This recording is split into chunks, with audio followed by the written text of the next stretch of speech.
Bem, a parte de termologia, ela é muito importante também a prova do Enem, né? Então a gente tem termometria, calorimetria cai bastante, dilatação térmica, gases perfeitos e termodinâmica, né? São os subtópicos de termologia que podem cair na prova, né? E os conceitos, eles também são muito importantes. Um conceito muito importante é o conceito de ponto de ebulição, especialmente ponto de ebulição da água, que é uma das substâncias mais importantes para a vida, né? Então, o que você precisa saber?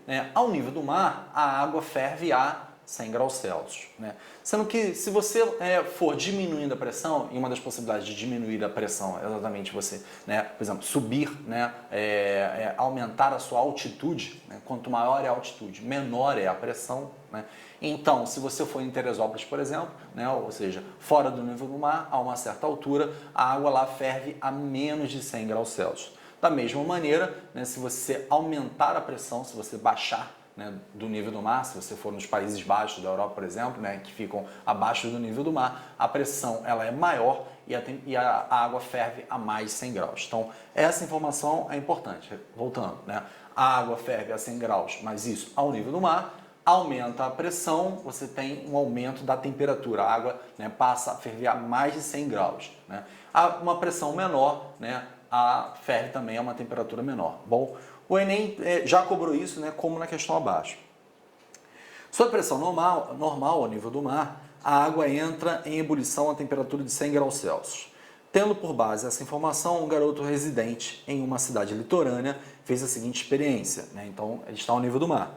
Colocou uma caneca metálica contendo água no fogareiro do fogão de sua casa. Quando a água começou a ferver, encostou cuidadosamente na extremidade mais estreita de uma seringa de injeção desprovida de agulha na superfície do líquido, erguendo o êmbolo da seringa, aspirou certa quantidade de água para o seu interior, tapando-a em seguida.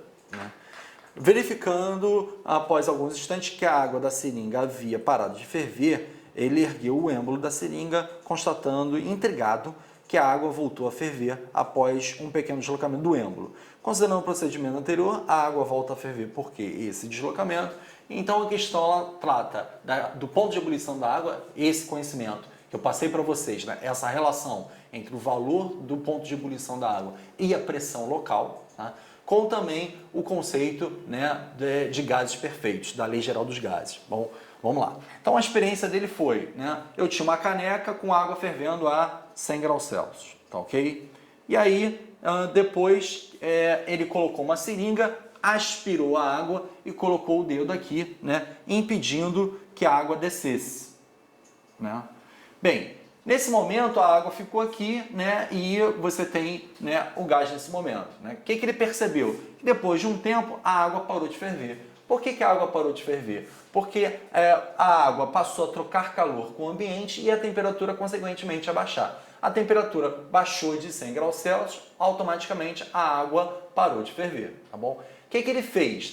Ele subiu o êmbolo. O que aconteceu quando ele subiu o êmbolo? Ele aumentou o espaço aqui, aumentou o volume, e quando ele aumentou o volume, a pressão, consequentemente, baixou. Quando a pressão abaixou, abaixou consequentemente também o ponto de ebulição da água. Então você teve um decréscimo da pressão e a água voltou a ferver. Por quê? Porque o valor do ponto de ebulição dela também abaixou.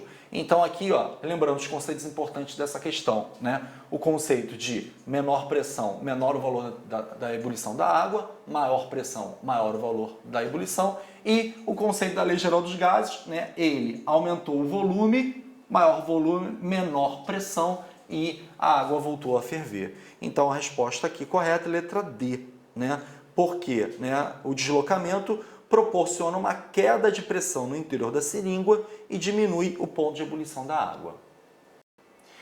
Bem, quando a gente fala do funcionamento da geladeira, tem algumas questões que são questões simples, envolvendo a parte interna da geladeira, que a convecção, o deslocamento do calor por convecção, da parte fria para a parte quente,